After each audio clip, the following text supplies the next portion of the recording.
आप देख रहे हैं मेहरबान इश्क भाग 8। मतलब क्या है कि मैं भी। सक्षम उसे सूटकेस पर तसल्लीपूर्वक बैठता हुआ कहता है, हम दोनों पेरिस जा रहे हैं। पेरिस? दीक्षा तपाक से बोली, जी हम पेरिस जा रहे हैं। मैं नहीं जा रही। मैं कभी विदेश नहीं गई। मुझे अपने देश से बहुत प्यार है। मैं कहीं नहीं जाऊंगी। दीक्षा ने आज से पहले केवल पेरिस का नाम ही सुना था। जाने का ख्वाब तो कभी दिल के किसी कोने से होकर भी नहीं गुजरा, और आज अचानक किसी ने उससे वहां हकीकत में जाने की बात कह दी तो वो पूरी तरह घबरा ही गई। दीक्षा, हम जा रहे हैं बस। लेकिन हम जा ही क्यों रहे हैं? मतलब अचानक से तुम्हें ऐसा क्या काम पड़ गया जो सुबह सुबह ही मुंह उठाकर पेरिस चलने को तैयार हो गए? मैंने कई बार आपसे ये बात कहने की कोशिश की थी। इनफैक्ट उस पार्टी वाली रात भी आपसे यही कहना चाहता था, मगर आप हैं, सुनने को तैयार ही नहीं थी। सक्षम उसकी बौखलाहट पर विनम्रता से कहता है, ठीक है, गलती मेरी थी, लेकिन तुम वहां जा ही क्यों रहे हो? दीक्षा ने बेचारी से शक्ल बना ली मानो किसी भी हालत में वहां ना जाना चाहती हो। पेरिस में हमारी एक ब्रांच है, वहाँ कुछ क्राइसिस चल रहे हैं। उन्हीं को रिफॉर्म करने के लिए वहाँ मेरा जाना ज़रूरी है। तो फिर तुम चले जाओ, मैं वहाँ आकर क्या करूँगी? दीक्षा ने अपना पीछा ऐसे छुड़ाना चाहा मानो वो वहाँ ना जाने के लिए कुछ भी करते। सक्षम उसकी बातों से इरिटेट हो चुका था। उसे ना सुनने की आदत नहीं थी, ऊपर से कितना ही झेल रहा था उसके नखरों को। पर अब हद का दायरा ही कुछ ज़्यादा ही सिमट चुका था। उसकी बर्दाश्त से बाहर थी उसकी हरकतें। वो कंधों से पकड़कर दीवार से लगाते हुए सक्षम ने उसके मुंह पर अपना हाथ रखते हुए उसका मुंह बंद कर दिया, ताकि अब इससे आगे वो कुछ ना कह सके। अब कुछ नहीं बोलेंगी, सिर्फ मेरी सुनेंगी, समझी आप? दीक्षा खुद को छुड़ाने के लिए छटपटाने लगी। बात सुनो मेरी, जितना ज़रूरी पेरिस जाना मेरे लिए है उतना ही आपके लिए भी है। वहाँ मुझे आने में शायद 1 महीना लग सकता है। अगर आप यहाँ रही तो माँ की आंखों से सच ज़्यादा दिनों तक छुप नहीं पाएगा। फिर आप जैसे नक्चड़ी लड़की के नखरे तो मैं ही उठा सकता हूँ, हर किसी की मजबूरी नहीं होती ना। कहते हुए सक्षम ने उसके मुंह से हाथ हटा लिया। खुद को नक्चड़ी सुन दीक्षा का खून खौल उठा। यू? वो इससे आगे कुछ भी कह पाती जब तक सक्षम अपना बैग लेकर नीचे जा चुका था। वो केवल वहाँ खड़ी अपना दिल महसूस कर रह गई। खड़ूस, एक बार फिर उसने गुस्से से कहा, जो अक्सर वो उसे कहकर बुलाती थी। जाने के लिए सक्षम की कार तैयार थी। फ्लाइट के टाइम में केवल 2 घंटे ही शेष रहते थे, और ये कुछ पल वो अपनी माँ के साथ बिताना चाहता था। कल्याणी जी ने उसे दही और शक्कर खिलाई। साथ ही में भगवान के आशीर्वाद के साथ उसे और दीक्षा को विदा करने के लिए बाहर कार तक आई। परंतु माँ का हृदय है, बच्चों के दूर जाने पर तकलीफ तो होगी ही ना। माँ, आप रो क्यों रही हैं? मैं जल्दी वापस आ जाऊंगा ना। अभी तो तू आया था, अभी जा रहा है। मैं कैसे रहूंगी 1 महीना तेरे बगैर? मैं आपको कॉल करूंगा ना। सिर्फ कॉल करने से मन थोड़ी ना बहल जाता है। कल्याणी जी अपने आंसुओं को जबरदस्ती रोकती हुई सक्षम के से मुंह फेर लेती हैं। उनके आंसुओं से गीले हाथों को अपने हाथों से पोंछते हुए सक्षम कहता है, माँ, जाना जरूरी है। फिर आप ही तो कहती थी फर्ज से बड़ा कोई रिश्ता नहीं होता। आज अपने काम को बुलंदियों पर पहुंचाकर अपने परिवार को एक अच्छा जीवन देना ही तो मेरा फर्ज है ना। कल्याणी जी उसे चपत लगाती हुई, मेरी सीख मुझ पर ही छाल रहा है, देखा आपने? अब भाई हम क्या ही कहें। आप दोनों माँ बेटे के बीच में जो भी आता है उसका एक पराठा कम ही हो जाता है, और हमें ऐसा बिल्कुल भी नहीं करवाना। रत्न जी कहते हुए ठहाका लगाकर हंसने लगती हैं। उनकी बात पर सक्षम, कल्याणी जी और दीक्षा भी हंसने लगे। कुछ देर यूं ही नोक-झोंक के बाद दीक्षा और सक्षम निकल पड़े अपनी मंजिल की ओर। पेरिस की सर्द बर्फ जमी सड़कों से होते हुए एक आदमी गुजर रहा था। उसके चेहरे पर हाथ पर कुछ काले रंग का कपड़ा चिपका हुआ था। उसने शायद सर्दी से बचने के लिए ही अपने शरीर से चिपकाया हो। मुंह से निकलता सर्द सफ़ेद धुआं एक हाथ में मोटी सी किताब लिए वो एक अंधेरी गली में घुस गया। बेंगलुरु एयरपोर्ट से पेरिस जाने वाली इंटरनेशनल फ़्लाइट अपनी उड़ान भर चुकी थी। दीक्षा के लिए ये सब नया था। उसने आज से पहले कभी एयरपोर्ट तक देखा नहीं था। फिर आज तो वो इतनी दूर जा रही थी। आज उसे सबसे ज़्यादा अगर किसी की याद आई हो तो वो मोनी और चाची की। उन्हें तो पता भी नहीं कि उनकी दिशु उनसे इतनी दूर जा रही है। बहुत कुछ उसके दिमाग में घूम रहा था। मन अजीब सा होता जा रहा था। कुछ ही देर में उनकी फ्लाइट आसमान के बीचों बीच उड़ने लगी। सबीन को छोड़ इतनी ऊंचाई पर उसकी सांसें थमने लगी। चेहरा पूरी तरह से लाल पड़ने लगा। पर सक्षम आराम से अपने लैपटॉप में बिजी था। उसके लिए तो ये लगभग रोज का काम था, तो उसे ज़्यादा फर्क नहीं पड़ा। मगर वो ये बात भूल चुका था कि दीक्षा तो पहली बार प्लेन में ट्रेवल कर रही थी। अपने मुंह पर हाथ रख दीक्षा फौरन बाथरूम की ओर लपकी। चूंकि ये बिजनेस फ्लाइट थी, इसीलिए कुछ ही लोग आसपास बैठे थे। दीक्षा को यूं अचानक सीट से उठकर जाता देख सक्षम घबराते हुए उसके पीछे आया। दीक्षा बुरी तरह से कमोड में उल्टियां कर रही थी। उसका पूरा चेहरा सफ़ेद पड़ चुका था। सक्षम फौरन उसके पास पहुंचा। सक्षम फ्लाइट का वीआईपी पैसेंजर था, इसीलिए वहां का सारा स्टाफ उनकी सेवा में हाजिर हो गया। Call the doctor, it's urgent. Okay sir. Flight के अंदर किसी इमरजेंसी की ज़रूरत पड़ सकती है, इसीलिए वहाँ मेडिकल के लिए डॉक्टर को भी रखा जाता है। एयर हॉस्टेस ने डॉक्टर को बुलाया। कुछ ही घंटों में दीक्षा एक बेडनुमा बड़े से रूम के कमरे में थी। एक मेल डॉक्टर उसका चेकअप कर रहे थे। सक्षम बेचैनी से उसके हाथ थामे वहीं उसके पास बैठा था और बार बार निगाहें उठाकर डॉक्टर के हाव भाव को जानने की कोशिश कर रहा था। शी इज़ फाइन, ये ठीक है। फर्स्ट टाइम फ्लाइट में ट्रैवल कर रही है, इसीलिए इनकी बॉडी को इतनी ऊंचाइयों पर एडजस्ट होने में थोड़ा वक्त लग रहा है। अक्सर ऐसा होना नॉर्मल माना जाता है। आप चिंता ना करें मिस्टर ठाकुर, आपकी वाइफ और बच्चा बिल्कुल सेफ हैं। डॉक्टर के कहने पर सक्षम को थोड़ी तसल्ली हुई। उसने दीक्षा को अब बाहर जाने के लिए साफ मना कर दिया और फ्लाइट में ही बुक किए एक लग्जरी रूम में उसे आराम करने की हिदायत दे डाली। अब आप यहाँ से ना बाहर झाँकेंगी ना ही कहीं जाएंगी। आप मुझे पहले नहीं बता सकती थी कि आप आज से पहले कभी फ्लाइट में नहीं बैठी? उसके चेहरे पर नाराज़गी के भाव साफ थे। तुमने बताने का मौका ही कब दिया? जताना क्या चाहती हैं आप? कुछ भी नहीं। मुझे तुमसे लड़ाई करने का बिल्कुल भी मूड नहीं है। मुझे नींद आ रही है, मैं सोने जा रही हूँ। दीक्षा ने रूम की ब्लू लाइट जलाकर सोफे नुमा छोटे से बेड पर अपने पैर फैला दिए। सक्षम भी उसी के सामने बेड पर लैपटॉप खोल अपने काम में दोबारा व्यस्त हो गया, पर उसका बीच बीच में दीक्षा पर ध्यान भी बराबर था। अगले दिन पेरिस एयरपोर्ट। इंडिया से पेरिस जाने वाली नॉन स्टॉप फ्लाइट लगभग 9.5 घंटों के सफ़र के बाद सुबह करीब 8 बजे पेरिस में लैंड कर गई। फ्लाइट में दीक्षा को ठीक से नींद नहीं आ पाई। हरदम उसे फ्लाइट क्रैश होने के ख्यालों ने सोने ही नहीं दिया, पर इतने समय बाद ज़मीन पर पैर रखकर उसे काफ़ी सुकून मिला। इंडिया से पेरिस का टाइम 3.5 घंटे पीछे है। इस हिसाब से इंडिया में अभी सुबह के 11:30 बजे थे और पेरिस में अभी 8 बजे थे। पेरिस में काफ़ी ठंड पड़ रही थी, इसीलिए सुबह के वक्त दीक्षा को ताज़ी हवा खाने का मौका मिल पाया। वाह, कितनी फ्रेश एयर है और ठंडी भी। दीक्षा गहरी सांस लेते हुए कहती है। सक्षम मुस्कुराकर एक नज़र उसकी ओर देखता है, फिर आगे बढ़ जाता है। उसके ऑफिस से कुछ लोग उन्हें रिसीव करने एयरपोर्ट पर आए थे। वहीं से कार में बैठकर सक्षम अपने फ्लैट की ओर चल दिया। सर, आप ऑफिस जाना पसंद करेंगे या फिर फ्लैट में? उसके ऑफिस में काम करने वाले एम्प्लॉय ने कार ड्राइव करते हुए पूछा। काफ़ी लंबा सफ़र था, तो पहले घर जाकर फ्रेश होना चाहेंगे। बाकी बातें तो कल ऑफिस में होती रहेंगी। कहते हुए सक्षम ने दीक्षा की ओर नजरें घुमाई, जो कार की खिड़की से बाहर का नज़ारा देखने में मगन थी। आपको पेरिस कैसा लगा? बहुत अच्छा। कितनी सुंदर सुंदर चीज़ें हैं यहाँ। कहते हुए उसकी आंखें चमक उठी। वैसे क्या हम यहाँ घूम भी सकते हैं? हाँ, अगर आप चाहें तो। सच्ची? मैं तो ज़रूर घूमना चाहूँगी। दीक्षा किसी बच्चे की भांति घूमने का नाम सुनकर ही खुश हो गई। उसके चेहरे पर खुशी, सुकून और उत्सुकता, इतने सारे भाव एक साथ देख सक्षम को भी खुशी का एहसास हुआ।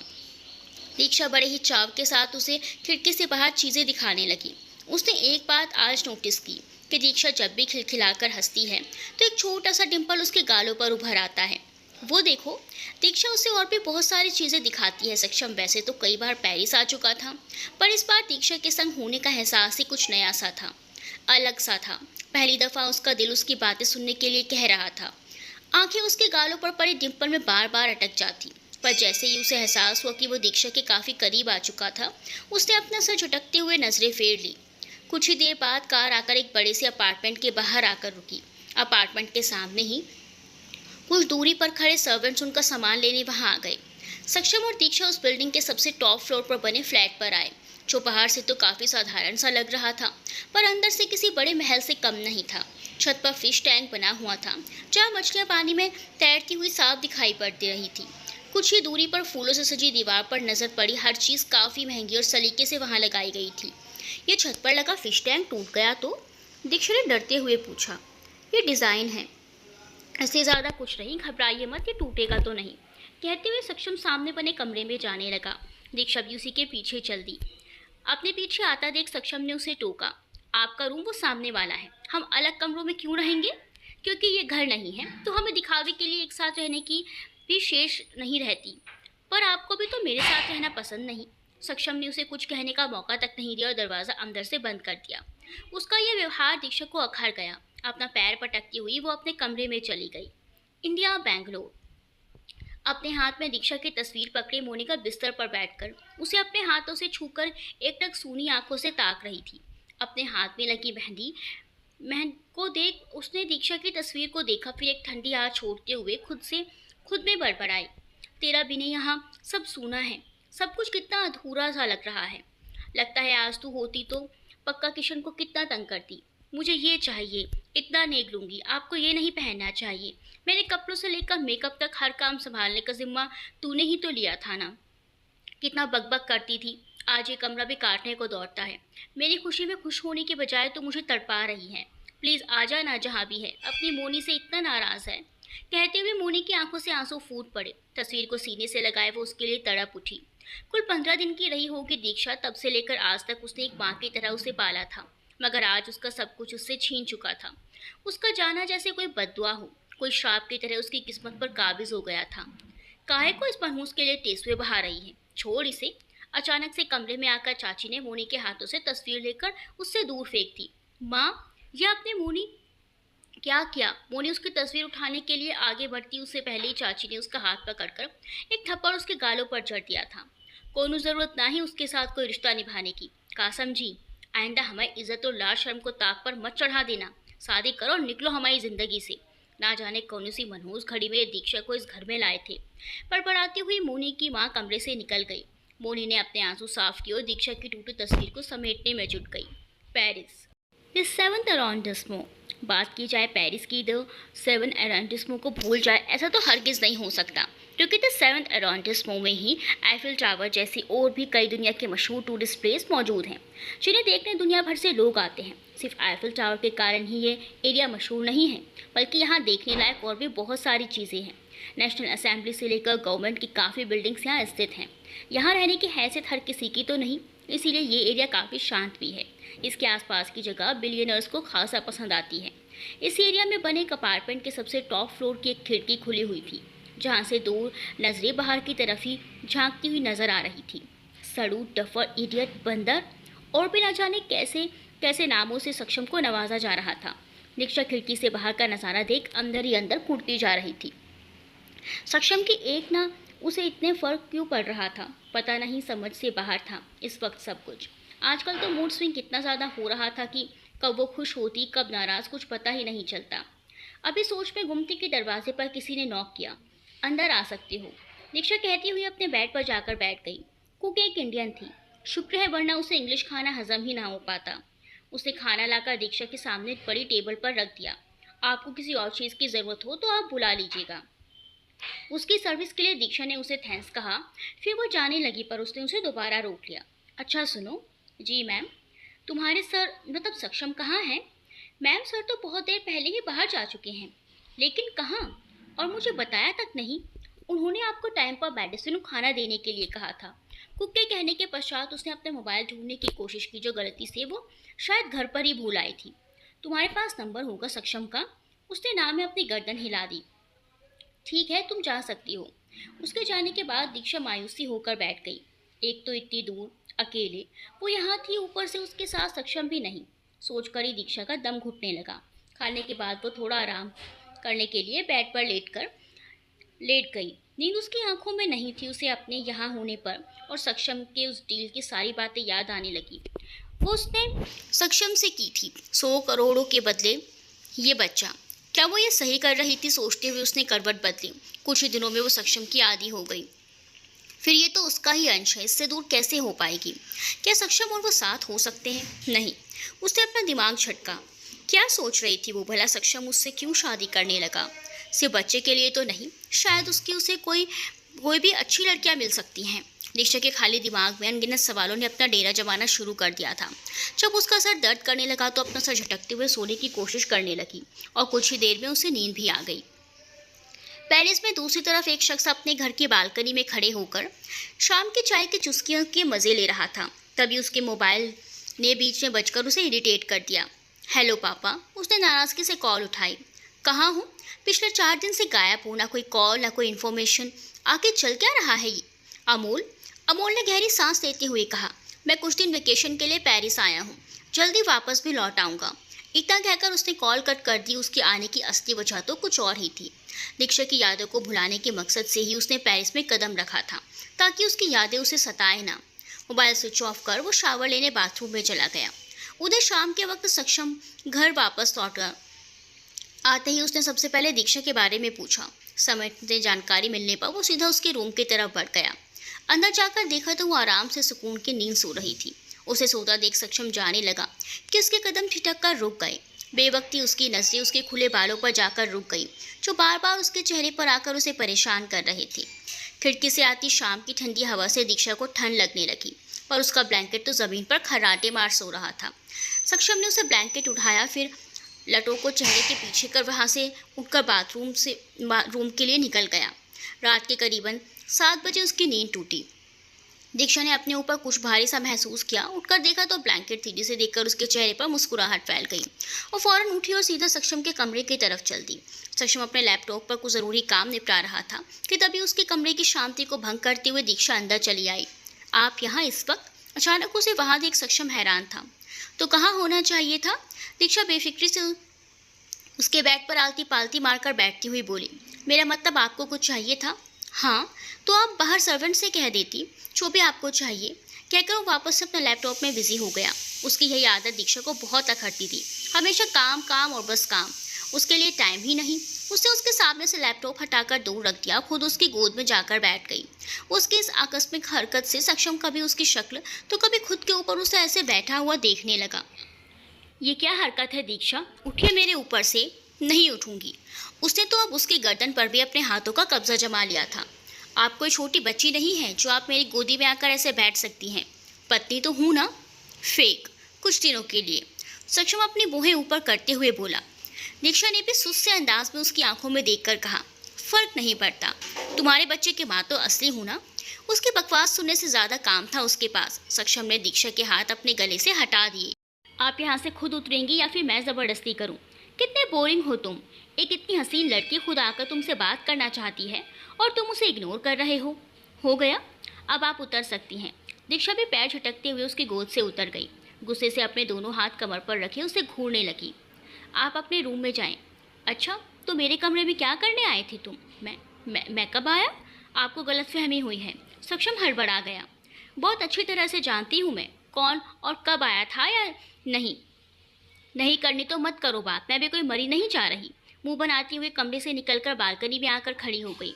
उसके गाल गुस्से के कारण फूल चुके थे।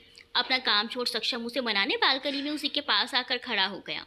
हल्का हाथ ग्रिल पर जबाते हुए उसकी तरफ देखकर बोला, सॉरी। दीक्षा ने मुंह फेर लिया। अच्छा सॉरी बाबा, कहिए अब इस गुस्ताखी की क्या सज़ा देना चाहेंगी आप? दीक्षा कुछ नहीं बोली तो सक्षम खुद ही उसके दिल की भावनाएं समझ गया। शाम की वॉक पर चलना चाहेंगी? उसकी आंखें चमक उठी। दीक्षा ने हामी भर दी। शाम के वक्त पेरिस ठंड भर जाती है, इसीलिए काली गर्म शॉल दीक्षा को अच्छे से ओढ़ाते हुए सक्षम पैदल ही उसके साथ पेरिस की सड़कों पर निकल पड़ा। मुझे उस झूले पर झूलना है। सामने एक पार्क था जहाँ बच्चे खेल रहे थे। दीक्षा ने उसी पार्क में लगे एक बड़े से झूले की ओर इशारा करते हुए कहा, आपको डर नहीं लगेगा? नहीं, मैं तो बचपन में भी बहुत झूलती थी, चलो ना। दीक्षा, ये उन झूलों से काफ़ी अलग है और ये बच्चों के लिए डिज़ाइन किया गया है। आप यहाँ नहीं झूल सकती। दीक्षा मुँह बनाकर उसे खींचती हुई अपने साथ ले गई। चलो दोनों साथ में झूलेंगे। नहीं, मैं कभी ऐसे बच्चों के झूले में नहीं बैठा हूँ, आप ही झूलिए। नहीं, तुम भी झूलोगे। जिद मत कीजिए, अब तो कर ली, चलना तो पड़ेगा ही। कहते हुए दीक्षा ने उसका हाथ पकड़कर अपने साथ खींच लिया। वो उसे अपने साथ ही लेकर झूले में चढ़ गई। सीरियसली सक्षम को उन बच्चों के साथ बैठकर बड़ा ही अजीब लग रहा था। उसे अजीब फील हो रहा था, पर दीक्षा की जिद पर उसे ऐसे बैठना पड़ा। अंग्रेज बच्चे सक्षम को देख खुश हो गए। वो झूला कुछ इस प्रकार से था कि बड़े बड़े से गोल गोल शेप के गोले में सीट्स बनी हुई थी, जिस पर लगभग 4 लोग आराम से बैठ सकते थे। वो झूला इलेक्ट्रिसिटी से चलता था। वो झूले का साइज़ बच्चों के हिसाब से तो ठीक था, पर सक्षम को उसमें एडजस्ट करने में दिक्कत आ रही थी। पर दीक्षा तो बच्चों के साथ बड़े ही मज़े से बातें करती हुई झूले का आनंद ले रही थी। झूले की स्पीड बच्चों के हिसाब से मध्यम थी। दीक्षा एक छोटी बच्ची को अपनी गोद में लेकर उससे बातें करने लगी तो दूसरी बच्ची खुद ही सक्षम की गोद में चढ़कर बैठ गई। उसे चढ़ता देख उसने अपने हाथ हटा लिए ताकि वो अच्छे से बैठ सके। वो अपनी हेज़ल कलर की आंखों से उसकी तरफ ही देखने लगी। उसने अपना हाथ आगे बढ़ाकर सक्षम की मूंछों को टच करते हुए कहा, hello mister gentleman, I am Susan. अपने छोटे हाथों को सक्षम की ओर बढ़ाते हुए उसने कहा तो उसने भी प्यारी से स्माइल के साथ उससे शेक हैंड किया। Hello little princess, I am सक्षम। स्वीजन को सक्षम के बाल और भूरी आंखें बहुत पसंद आई। वो उसके बालों को हाथों से बिगाड़ते हुए उसकी तरफ देखने लगी। सक्षम ने कभी बच्चों को अपने इतने करीब गोद में नहीं लिया था। ऐसा नहीं था कि उसे बच्चे पसंद नहीं थे, उसे तो बच्चे बहुत प्यारे लगते थे, पर ना उसका कोई छोटा कजिन था, ना ही काम ने उसे बच्चों के साथ वक्त बिताने की इजाज़त दी। तो ये पहली दफ़ा था कि वो एक बच्ची को अपने गोद में लिए ऐसे बैठा था। वो अभी बस एक छोटी बच्ची थी, पर वो सक्षम को देख शर्माकर अपनी आंखें भींच रही थी। उसकी हरकत पर सक्षम ने उसकी छोटी सी नाक को टच करते हुए पूछा, you have come here alone to swing? क्या तुम यहाँ अकेले ही छोड़ने आई हो? उसे ना में अपनी गर्दन हिलाकर कहा, no, I am came here with my mother. नहीं, मैं यहाँ अपनी मम्मी के साथ आई हूँ। सक्षम ने उससे यूं ही पूछ लिया तो स्वीजन भी उसे खुशी से जवाब देने लगी। कुछ ही देर में वो उससे काफ़ी घुल मिल चुकी थी। सक्षम ज़्यादा बात तो नहीं करता, पर स्वीजन की बातों ने उसे बातें करने पर मजबूर कर दिया। बच्चे जैसी कोई हरकत नहीं थी उसमें, बड़ों की तरह ही उससे आंखों में आंखें डालकर आत्मविश्वास से पूर्ण उससे बातें कर रही थी। खुद उसने ही बताया था कि वो अभी सिर्फ 4 साल की है और अपनी मॉम के साथ पेरिस में ही रहती है। उसकी समझदारी से भरी बातों को सुनकर तो उम्र का अंदाज़ा लगाना बहुत मुश्किल हो जाता। कुछ देर बाद झूला भी रुक गया। झूला रुकते स्वीजन ने सक्षम का हाथ कसकर पकड़ लिया। शायद वो उतरने से डर रही थी, क्योंकि झूले की ऊंचाई उसकी हाइट से ज़्यादा ही थी। उसकी मदद करते हुए सक्षम ने उसे झूले से उतारने में मदद की, पर अचानक से ही वो पीछे मुड़ी और वहाँ किसी को ना देख डर गई। उसने अपनी छोटी ड्रेस को हाथों से पकड़ लिया। अपनी आंखों से आंसुओं की मोती बूंद टपक पड़ी। उसे ये रुआंसा देख सक्षम ने उसे अपनी गोद में उठा लिया। What happen? Why did you suddenly start crying? क्या हुआ, तुम अचानक से रोने क्यों लगी? सुजन अपने आंसू उल्टे हाथ से पोंछती हुई बोली, my mom is lost somewhere. मेरी मम्मा कहीं खो गई हैं। उसकी बात पर गौर कर सक्षम इधर उधर देखने लगा। क्या हुआ सक्षम, किसे ढूंढ रहे हो? और ये बच्ची क्यों रो रही है? उसकी गोद में बच्ची को रोता देख दीक्षा ने सुजन को अपनी गोद में ले लिया। उसे चुप कराने लगी। इसकी मॉम कहीं चली गई है, इसीलिए ये रो रही है। क्या? दीक्षा आश्चर्य से उसे देखती है, फिर उस बच्ची से पूछती है, बेटा आपकी मम्मा ने आपको कहीं रुकने के लिए कहा था? सुजन को हिंदी समझ नहीं आती थी, इसीलिए वो बस कन्फ्यूजन की स्थिति में उसे देखती ही रह गई। दीक्षा शायद समझ गई थी कि उसे हिंदी नहीं आती, इसीलिए उसने दोबारा अपनी बात दोहराई। Little season, did your mother tell you to stay somewhere? क्या तुम्हारी मम्मा ने तुम्हें कहीं रुकने के लिए कहा था? सुजन कुछ सोचती है, पर उसे कुछ याद नहीं आता कि तभी सक्षम के पीछे से एक पतली आवाज़ आती है, वो बच्ची मेरी है। सक्षम और दीक्षा एक साथ मुड़कर उसकी तरफ देखते हैं। मम्मा! सुजन जोर से चीखती हुई अपनी मम्मा के गले से जाकर लिपट जाती है। 5 फुट 4 इंच हाइट, आंखों का रंग हल्का ब्राउन, शरीर पर लिपटी सलीकेदार मॉडर्न स्टाइल साड़ी जो बैकलेस थी। अपने सुनहरे बालों को कान के पीछे झटकते हुए उसने अपनी बेटी का चेहरा हाथों में भरकर चूम लिया। Do you know how scared mamma was for you? आपको पता है मम्मा आपके लिए कितना डर गई थी? कहते हुए उसने ऊपर चेहरा उठाकर दीक्षा की तरफ देखा, उसका शुक्रिया अदा किया, पर जब नज़र सक्षम पर जाकर ठहरी तो उसके होंठों पर ठहरी मुस्कान उड़ गई। वही हाल सक्षम का भी था।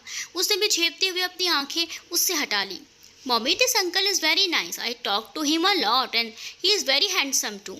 मम्मा, ये अंकल बहुत अच्छे हैं, मैंने इनसे बहुत सारी बातें की और ये बहुत हैंडसम भी हैं। सुजन चहकती हुई बोली। उसकी बात पर उसकी माँ केवल मुस्कुरा गई। Hello, I am Satakshi. Susan मेरी बेटी है, आपने इसका ध्यान रखा, इसके लिए थैंक्स। सताक्षी दीक्षा की तरफ अपना हाथ बढ़ाकर कहती है। बदले में दीक्षा भी बस हाथ मिलाकर मुस्कुरा देती है। जाने से पहले सुजन अपनी मम्मा की गोद में से ही सक्षम के गालों पर एक छोटी सी किसी कर लेती है। उसकी इस हरकत पर सक्षम थोड़ा सा हंस देता है और सताक्षी सुजन को अपने साथ लेकर वहाँ से चली जाती है। वो दोनों भी यूं ही वॉक करते करते घर वापस आ जाते हैं। रात के खाने के बाद सक्षम अपने घर की बालकनी पर खड़े होकर अतीत की यादों में डूब जाता है। आज सताक्षी को देखने के बाद उसके कानों में आंखों के सामने यह बीता लम्हा रह रहकर सामने आ रहा था। सक्षम, मुझे सिर्फ तुम चाहिए, तुम्हारा साथ चाहिए, कुछ भी नहीं। काले लिबास में लिपटी वो सुंदर लड़की सक्षम के कंधों से झंझोड़ती हुई लगभग चीख पड़ी। सताक्षी, सिर्फ प्यार से घर नहीं बसाए जा सकते। उसके मेहंदी लगे हाथों को उसने अपने कंधों से झटक कर दूर कर दिया था। तो तुम्हें क्या मसला है? उनके साथ सिर्फ आखिरी उम्मीद के सहारे पकड़ लिया था। है मुझे मसला, मैं ये रिश्ता नहीं निभा सकता। सक्षम, ये सिर्फ तुम्हारा निजी मामला नहीं है, ये फैसला 2 परिवारों के बीच का है। जानते हो तुम्हारे इस फैसले से कितनी जिंदगियां बर्बाद होंगी।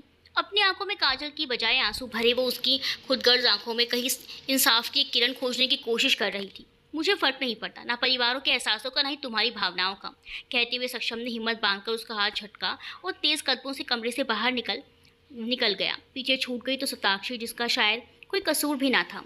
सर, सर्वेंट की आवाज़ उसे अपने अतीत से वापस खींच लाई। अपनी भीगी आंखों के कोरों को पोंछते हुए उसने कहा, हाँ बोलो। सर, दीक्षा मैम काफ़ी देर से आपका इंतज़ार कर रही थी, आप नहीं आए तो इसीलिए वो सो गई। आपका है तो मैं उन्हें उठा दूँ? नहीं, हम सुबह बात कर लेंगे, आप जा सकती हैं। जी सर। सर्वेंट के जाने के बाद सक्षम वही बालकनी में लटक रहे झूले पर सो गया। चांद तारों के बीच ठंडी हवा का एहसास माहौल को और भी ज़्यादा सुकूनदायक बना रहा था। इसी सुकून चैन के एहसास को महसूस करते हुए उसकी आंख लग गई। 3 हफ्ते और महीने बीतने लगे। आज पेरिस में आए हुए पूरे 3 हफ्ते बीत चुके थे। दीक्षा की प्रेगनेंसी को भी 1.5 महीना होने को आया था, पर सक्षम ने खुद को कुछ कामों तक सीमित कर लिया था। काम की वजह से ज़्यादा वक्त उसे नहीं मिल पाता था।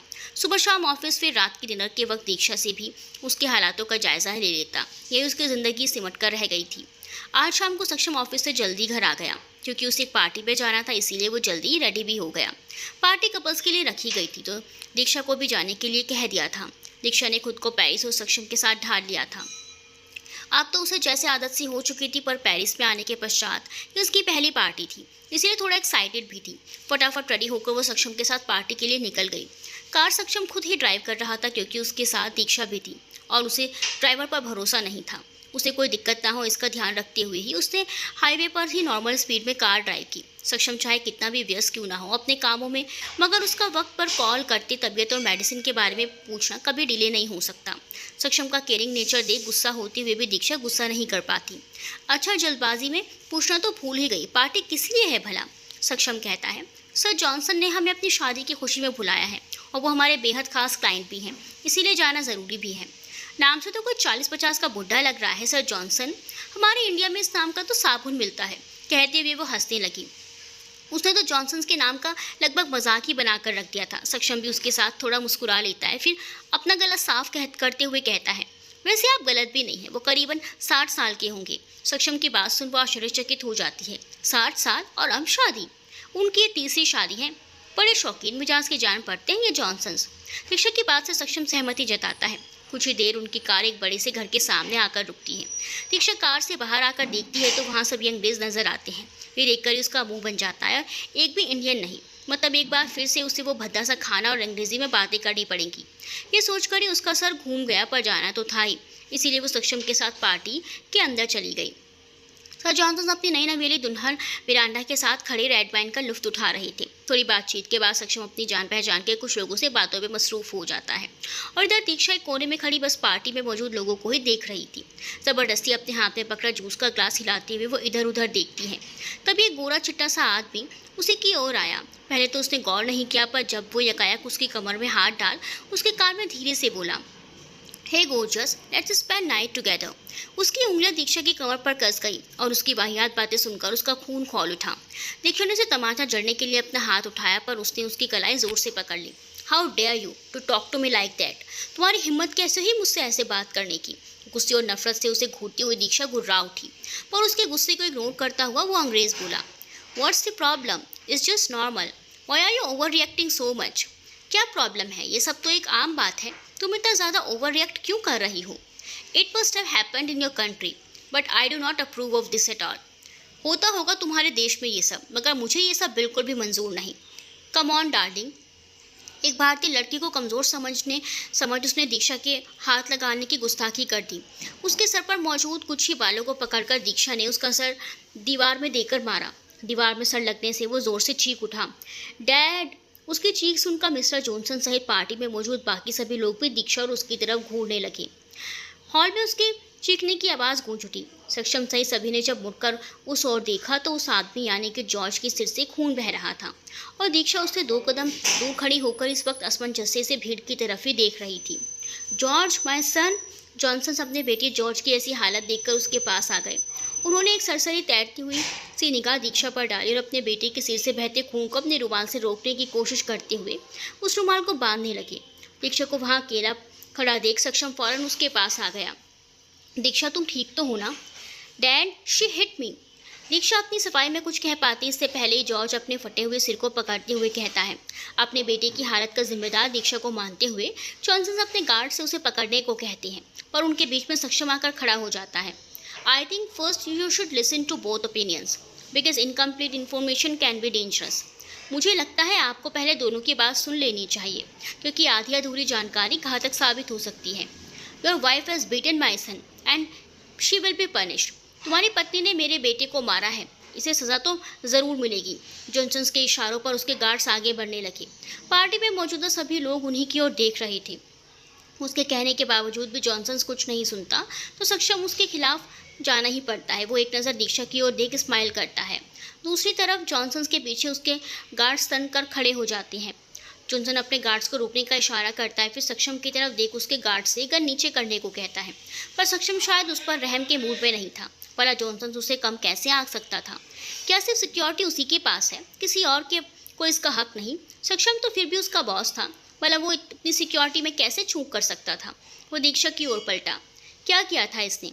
मेरे साथ। रुककर दीक्षा ने गहरी सांस ली और सक्षम की आंखों में आंखें डालकर फिर कहा, मेरे साथ एक रात गुजारने की पेशकश रखी थी इसने, इसीलिए मैंने इसका ये हश्र किया। इसका मुझे रद्दी भर भी पछतावा नहीं है। उसकी बात सुनकर सक्षम की मुठ्ठियां गुस्से से भीज गई। सक्षम की आंखें कुछ देर के लिए भीजती हैं। पार्टी में मौजूद सभी लोग घबरा जाते हैं। सक्षम यू गन्स का कारोबार यहाँ शुरू होता है। सभी डर से सहमे हुए थे। अपना हाथ आगे बढ़ाकर वो जॉर्ज का गिरेबान पकड़कर उसे दीक्षा के कदमों में गिरा देता है। औरत की बेइज्जती करके तूने खुद के वजूद को ललकारा है और तेने इतनी औकात नहीं कि तू मेरी पत्नी को छू भी सके, समझा? तूने अपनी मौत को खुद दावत दी है। मेरे बेटे की बेइज्जती कर मैं तुझे और तेरी पत्नी को बर्बाद कर दूंगा। मिस्टर जॉनसन तलक कर गुस्से से उसे और दीक्षा को घूरते हुए बोले। सक्षम जॉनसन की खोखली धमकियों से डरने वालों में से नहीं था। सोच अगर तेरे देश में आकर मैं तुझे अपना गुलाम बना सकता हूँ तो अपनी फैमिली को तुझसे बचाने के लिए क्या नहीं कर सकता? सोच। कहते हुए सक्षम दीक्षा की कमर पर बने उस निशानों की तरफ देखता है और जॉर्ज के हाथों को अपने जूते तले रगड़ देता है, जिसे देखकर जॉनसन अपनी आंखें गुस्से से भींच लेता है। सक्षम का बस चलता तो अभी जॉर्ज के हाथ उसके शरीर से अलग कर देता जिन हाथों से उसने दीक्षा को छुआ था। जॉनसन को आखिरी बार देखते हुए सक्षम अपने गार्ड से उस पर से गन हटाने का इशारा करता है, फिर दीक्षा का हाथ पकड़ भरी भीड़ में से उसे ले जाकर वहाँ से निकल जाता है। वहाँ कोई दो आंखें और भी थी जो ये नज़ारा देख रही थी। उसके हाथ से खून बह रहा था, जिसे बेतरतीबी से उसने अपने हैंकी से कवर किया। वहाँ से फौरन निकल गया। इंडिया बेंगलोर। आज घर खूबसूरती से सजाया गया था क्योंकि मोनी की हल्दी जो थी, किशन ने शादी का खर्च खुद उठाया था। बस थोड़े से मेहमानों के बीच छोटी मोटी रस्में रखी गई थी क्योंकि आने वाले हफ्ते में उनकी शादी थी। इतनी खुशी हर्षोल्लास था, हर तरफ केवल शोर कि तभी किशन मौका पाकर मोनी को अपने साथ अंदर कमरे में ले जाता है। किशन, ये क्या है? तुम मुझे यहाँ से क्यों लेकर आए हैं? किशन उसके बाजों को छोड़ता हुआ, ये देखो, मैंने कुछ लोगों को दीक्षा को ढूंढने के लिए लगाया था। उन्हीं में से एक आदमी के साथ देखा और फोटो ले ली। मैं कब से तुम्हें दिखाने की कोशिश कर रहा था, पर यहाँ सब लोगों के बीच नहीं दिखा सकता, इसीलिए ऐसे यहाँ लाना पड़ा। कहकर वो मोबाइल में चमक रही तस्वीर मोनी के आगे कर देता है। उस तस्वीर में दीक्षा एक मॉल से निकल रही थी, पर उसके साथ जो आदमी था उसने ब्लैक कोट पैंट पहना था, जिसमें तस्वीर पूरी तरह साफ नहीं दिखाई पड़ रही थी। दीक्षा के साथ ये कौन है मुझे नहीं पता, पर यह मॉल इतना ज़्यादा एक्सपेंसिव है कि इसे कोई बिलियनर ही अफोर्ड कर सकता है। इट मीन्स कि तुम्हारी बहन मौज कर रही है किसी अमीरजादे के साथ और तुम उसके लिए परेशान हो रही थी। किशन ने ये बात भले ही किसी और इंटेंशन से कही हो, पर मोनी के दिल में तीर की तरह चुभी थी। मगर गलती उसकी नहीं थी, हालातों की थी, जिसने दीक्षा को ही दोषी ठहरा दिया था। कुछ देर सोचने के बाद उसके दिमाग में एक नाम खटका। शायद मैं जानती हूँ कि दीक्षा कहाँ है। क्या? कैसे? किशन ने उससे पूछा, पर मोनी अपना मोबाइल ढूंढने लग जाती है। पर वहाँ ना मिलने पर वो सीधा बिना वक्त दबाए अपने कमरे की तरफ भागती है और पीछे किशन उसे आवाज़ लगाता ही रह जाता है। पेरिस। देर रात गए सक्षम घर पहुंचता है। दीक्षा को अपने कमरे में जाने के लिए कहते हुए वो अपने कमरे में जाने लगता है कि तभी पीछे से दीक्षा उसका हाथ पकड़ उसे रोक लेती है, पर सक्षम वजह जानता था, इसीलिए बिना उसकी तरफ मुड़े ही कहता है, बोलिए क्या कहना चाहती हैं? थैंक्स मुझ पर भरोसा करने के लिए, वो धीमी आवाज़ में कहती है और सक्षम उसी मुद्रा में खड़े रहता है। इसकी ज़रूरत नहीं, क्योंकि विश्वास बुनियाद होती है किसी भी रिश्ते की। फिर मुझे तो आपके ऊपर खुद से भी ज़्यादा भरोसा है। उसके होंठों पर एक स्माइल आकर ठहरी थी, जिसे उसके मुड़े खुड़े होने के कारण दीक्षा नहीं देख पाई, और उसके कहे गए शब्द उसके दिल को छू चुके थे। उसका हाथ हटाते हुए बेशक सक्षम जा चुका था, मगर उसके दिल पर एक गहरी छवि छोड़कर उसका मन सक्षम के लिए एकाएक धड़क उठा। उसने अपनी आंखें कसकर भींच ली। कुछ देर पहले सक्षम उसके साथ था, जब कोई उसके साथ नहीं था। जी चाह रहा था कसकर उसे अपने गले से लगाकर थैंक्स कहे। आज उसके लिए उसने कितना कुछ किया जो शायद कोई अपना भी ना करता। अगले 2 दिनों तक सक्षम और उसके बीच इस मसले को लेकर कोई बात नहीं हुई। तीसरे दिन की शाम को पेरिस में काफ़ी ठंड पड़ रही थी। शाम का वक्त और ठंडे मौसम में चाय के साथ सक्षम को नॉवल पढ़ना काफ़ी पसंद था। उसने अपने रूम की चिमनी के सामने एक बड़ा सा लिहाफ ओढ़कर वो एक हाथ में नॉवल पकड़कर उसे पढ़ रहा था, वहीं दूसरे हाथ में थोड़ी दूर पर उसके चाय का कप रखा हुआ था। दीक्षा शायद उसी को ढूंढती हुई उधर आई तो देखा वो आंखों पर चश्मा लगाए बुक्स पढ़ने में व्यस्त था। सुकून के 2 पल जीता उसे देख दीक्षा की आंखों में भी सुकून तैर गया। वो बिना उसकी इजाज़त लिए उसके करीब उसी के लिहाफ में घुसकर बैठ गई। हलचल होने पर सक्षम ने उसकी ओर देखा। पूछा, दीक्षा आप मेरे ब्लैंकेट में क्या कर रही हैं? दीक्षा जानती थी अगर सीधा सीधा वो बता देगी तो सक्षम उसे कभी खुद के इतने पास आने का मौका नहीं देगा, पर बातों को घुमाना तो उसे बखूबी आता था। कहते हैं गर्भावस्था में माँ जो भी सुनती है या सोचती है उसका प्रभाव उसके बच्चे पर भी पड़ता है। इसीलिए मैं चाहती हूँ कि तुम मुझे नॉवल पढ़कर सुनाओ, मैं सुकून से सुनूं। इससे हमारे बच्चे पर भी तो सकारात्मक प्रभाव पड़ेगा ना। कहकर उसने सक्षम के चेहरे की तरफ देखा, जो अभी तक उसकी बात को समझने की कोशिश ही कर रहा था। ओहो, सुनाओ ना, मुझे भी सुननी है। ठीक है, पर आप जरा दूर होकर बैठे। कहते हुए उसने दीक्षा के हाथ अपने सीने से हटा दिए और नॉवल पढ़ने में मगन हो गया। वो जरा धीमी आवाज में उस कहानी को महसूस करते हुए पढ़ रहा था। उसकी गहरी पूरी आंखों में ही निरंतर देखे जा रही थी। उसके पटल पर उस रात का मंजर कौंध उठा। उसकी आंखों के सिवाय उसे कुछ याद भी नहीं था। अपनी यादों में डूबी हुई दीक्षा का हाथ कब सक्षम के सीने पर आकर ठहर गया, उसे मालूम ही नहीं चला। अपना सिर और हाथ उसके सीने पर रख वो सुकून से सो गई। सक्षम के ठंडे शरीर से गर्म दीक्षा का जिस्म टकराया तो उसके मिजाज में बदलाव आ गया। उसने गहरी सांस छोड़ते हुए दीक्षा की ओर देखा, जो कहानी पूरी सुने बिना ही सो चुकी थी। सोते हुए बिल्कुल बच्चे की भांति लग रही थी। बेतरतीबी से फैलाए हुए पैर, उसके दोनों हाथ, सर, सब कुछ सक्षम पर चढ़े हुए थे। लगभग वो आधी उसके ऊपर ही थी। उसे ऐसे अपने ऊपर देख उसके माथे पर सलवटें पड़ गई। उसने दीक्षा को अपनी बाहों में भरकर उसके कमरे में ले जाकर लेटा दिया। फिर उसे देखते हुए बड़बड़ाया, ये लड़की भी ना खुद एक बच्चों को जन्म देने जा रही है और हरकत बच्चों जैसी है। उसके सिर के नीचे तकिया लगाते हुए सक्षम कमरे से निकल गया। कमरे से बाहर आते ही उसका मोबाइल रिंग किया। कॉल किसी अननोन नंबर से आया था। हेलो, उसने अपने कमरे की तरफ मुड़ते हुए कहा, पर दूसरी तरफ खामोशी पसरी रही। हेलो, कौन है? उसने दोबारा कहा, पर फिर भी जवाब नहीं आया। उसके आगे बढ़ते हुए कदमों ने जमीन को कसकर पकड़ लिया। वो वहीं रुक गया। उसके चेहरे पर अभी जो सामान्य भाव थे वो अब गंभीरता में बदल गए। आज भी अपनी खामोशी से इत्तला करने की आदत नहीं बदली तुम्हारी, मगर अफसोस तुम बदल गए। दूसरी तरफ से किसी और की बुझी सी आवाज़ आई। वक्त के साथ बदलना ही पड़ता है। अफसोस मेरे मिजाज में ये परिवर्तन शामिल ना हो सका। फिर ये उसकी गहरी बातों के पीछे गहरे राजों ने सक्षम को झिझोड़ कर रख दिया था। उसने अपनी आंख 2 पल के लिए बंद की, फिर अचानक ही खोलते हुए बोला, लव स्टार कैफे, आज रात 7 बजे। इतना कहकर उसने कॉल कट कर दी और अपनी कार की चाबी उठाते हुए घर से निकल गया। अपने कमरे में चीज़ों को इधर से उधर बेतरतीबी से बिखरते हुए उसने मोबाइल आखिरकार खोज ही निकाला। शुक्र था कि उसके पास सक्षम का नंबर मौजूद था, जो उसने दीक्षा से ही लिया था। अपने माथे पर आ रहे पसीने को पोंछते हुए उसने कॉल लगाई। कुछ रिंग जाने के बाद कॉल कट गया, जिसने दोबारा ट्राई किया। लगभग 10 मिनट लगातार ट्राई करने के बाद किसी ने कॉल उठाई। सक्षम। वो जल्दबाजी में बोली, सॉरी मैम, सक्षम हम सर अभी घर पर नहीं हैं, जब आएंगे तो हम आपकी उनसे बात करवा देंगे। इतना कहकर दूसरी तरफ से कॉल डिस्कनेक्ट हो गई। मोनिका ने दोबारा ट्राई करने की कोशिश की, पर फ़ोन नहीं लगा। क्या हुआ मोनी, कुछ पता चला दीक्षा का? किशन भागता हुआ उसके पीछे ऊपर तक पहुंचा। उसे उसकी फिक्र हो रही थी। मोनी उसे देखकर बिफर पड़ी। वो फकर उसके सीने से लगकर रो पड़ी। पेरिस। लव स्टार कैफे के अंदर कोने की सीट पर एक औरत अकेले बैठी थी। उसके पेट देखकर ही सक्षम पहचान सकता था। अपनी टाई को ढीली करते हुए वो उस सीट पर जाकर चूट पे ही गला साफ करने लगा। अपनी मौजूदगी जताने की जरूरत नहीं, मैं तो तुम्हारी सांसों से भी तुम्हें पहचान लेती हूँ, धीमे सुर में कहकर वो उसकी ओर मुड़ी। सताक्षी। वो हल्के से बुदबुदाया और उसे देख सक्षम अपनी पलकें झपकना ही भूल गया। आज भी वो पहले की तरह ही बेइंतहा खूबसूरत थी। वही बातें करने का अंदाज, वही ड्रेसिंग सेंस, सब कुछ पहले जैसा था। बदला तो शायद सिर्फ वो था। सताक्षी तो अभी भी उसी मोड़ पर खड़ी उसका इंतजार कर रही थी। कुर्सी खिसकाकर वो उसके साथ बैठ गया। कैसी हो? उसने सदा हुआ सा जवाब पूछा। तुम बताओ, उसने भी कॉफ़ी का एक सिप लेते हुए कहा। मैं भी खुश हूँ। कहते हुए उसने भी कॉफ़ी का एक सिप लिया, जिसे पीते ही उसके होंठों पर सकुचाई हुई सी सही पर स्माइल आ गई। आज भी तुम्हें याद है कि मुझे मलाई वाली कॉफ़ी बिल्कुल पसंद नहीं। भूल तो तुम गए हो, मुझे तो सब याद है। सताक्षी बिना किसी भाव के उसकी आंखों में देखने लगी। कुछ देर उसकी आंखों में देख सक्षम ने अपनी निगाहें फेर ली। तो अच्छा लगा ये जानकर कि तुम भी अपनी ज़िंदगी में काफ़ी आगे बढ़ चली, शादी कर ली और बताया भी नहीं। सक्षम की बात के जवाब में वो बस मुस्कुरा दी।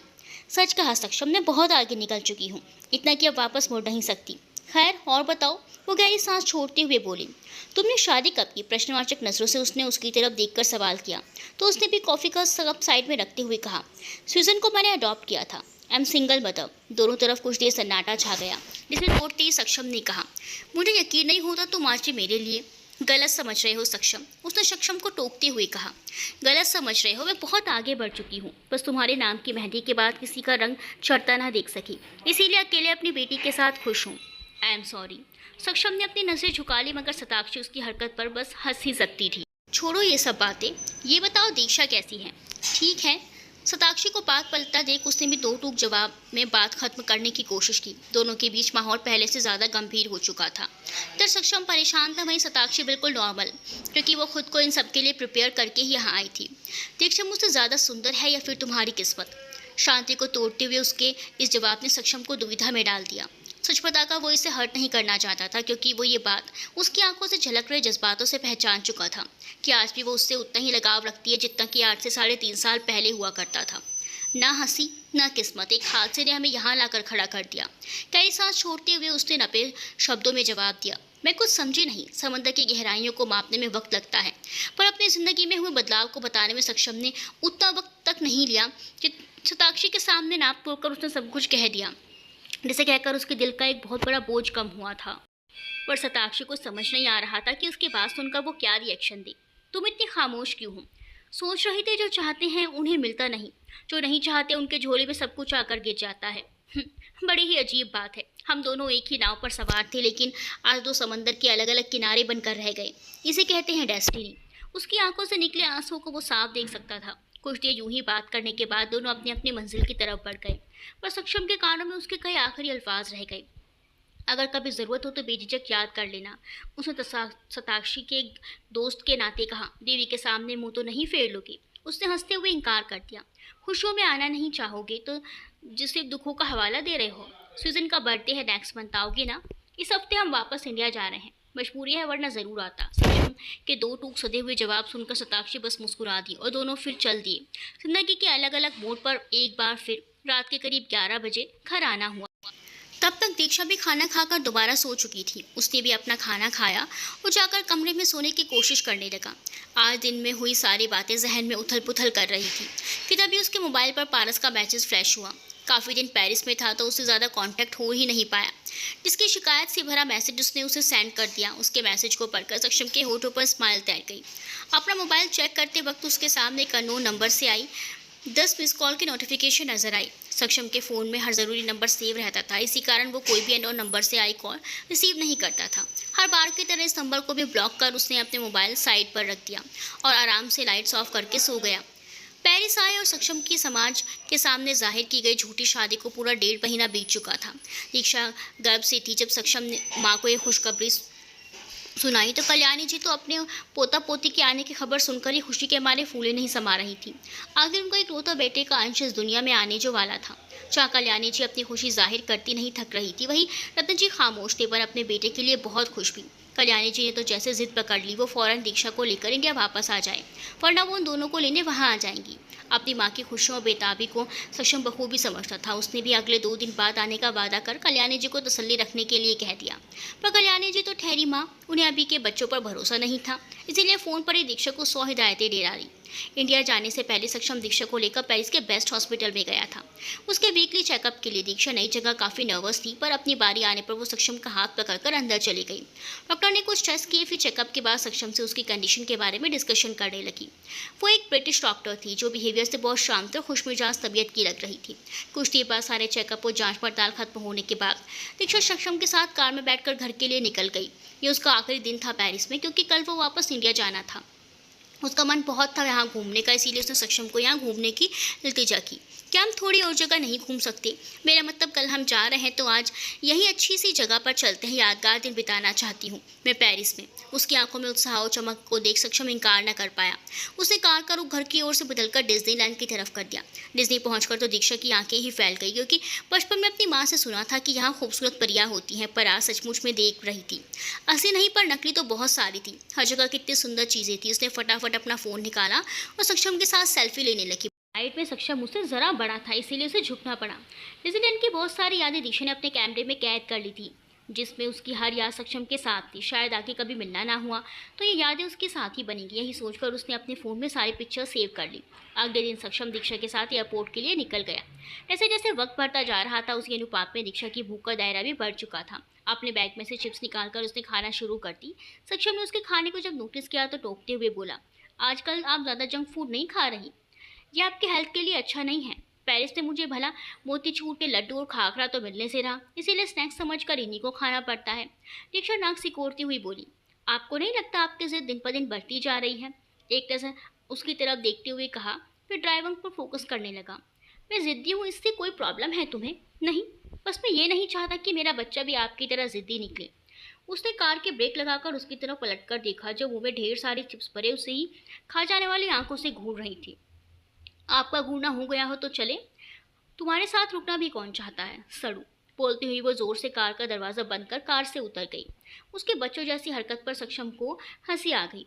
हॉस्पिटल में एक वार्ड में मोनिका अपने सामने बेड पर पड़ी अपनी माँ का हाथ पड़े सूनी आंखों से उन्हीं को देखे जा रही थी। आज हालात क्या से क्या हो चुके थे। To be continued.